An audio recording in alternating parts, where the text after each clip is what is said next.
Hi there, my name is Toby and I've got a different approach to health and fitness. It's not so much about getting fit, but how do I use my body correctly? If I can do that, fitness is easy. So I call this body efficiency training. And this exercise here, touching your toes, is a great example of how this works. Just by using your body correctly, you can instantly gain 2 to 3 inches more in your mobility in bending forward. You see, when we bend forward and the hips tend to be locked, so all we can do is hunch over the spine like this. You see, I'm showing you dramatically. I'm not letting my hips move, only trying to touch the floor with my spine. Even bending the knees, you still can't get there.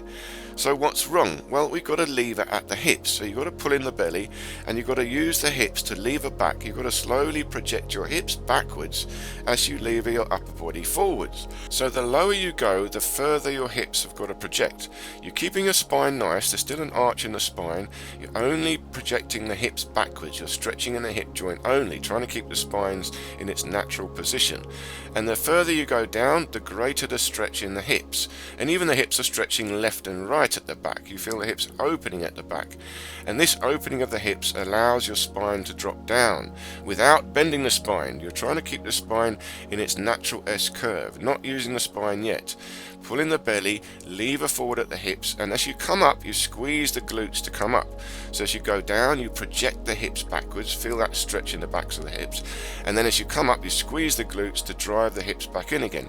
So it's all about the glutes, which is the strongest muscle in your body, so this should be easy, and the hip joint. You're trying to increase the mobility of your hip joint. And now if you bend your knees and let your knees go out a bit more, and now lever forward at the hips, you can see you can get a little bit lower, but still the lower you go, the further you project your hips back. You've got to feel a strong stretch in the hip joint, and it's pleasant. It's a very nice release of the hip joint, and so going down becomes not only easier but pleasant. You enjoy it. You're feeling a lovely stretch in the hip joint itself. And then once you get down, you can touch the floor and then slowly try and push your knees back to straighten the legs. But really what you're doing is projecting your hips up and back, and then to rise up, squeeze the glutes to lever up again. It's all about the glutes. So you've got to tense the glutes from the very bottom, squeeze them to start levering up. Keep the belly pulled in because this will protect your lumbar spine, and that little exercise there, just release out the hips. And this one again here, you pull up the leg in a sort of marching on the spot, but as one leg goes up, the other leg goes down, and it's the same business. You're lifting the leg up by projecting your hips backwards. This is the hip lever. We're using the hip lever to get down, and we're using the hip lever to lift our legs up. You've got to keep the belly pulled in and project your hips backwards to lift the leg in the air, and this you'll find ultimately is easier. You're not using the thigh muscle and the hip flexors so much. You're using the psoas muscle and the hip joint itself to lift up your legs. So now just stand and twist left and right and rise up onto the ball of the foot of one leg so that you can stretch that hip a little bit more. And this is another extremely efficient exercise. It's so easy, virtually effortless, but you're moving the whole body.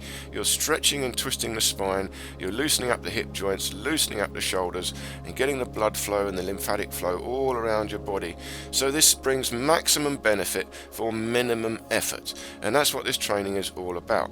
Okay, please check out these other videos here about the hip joint and how to squat, because this ultimately leads to the natural squat. And I hope you enjoyed this little video. Look forward to seeing you in the next one.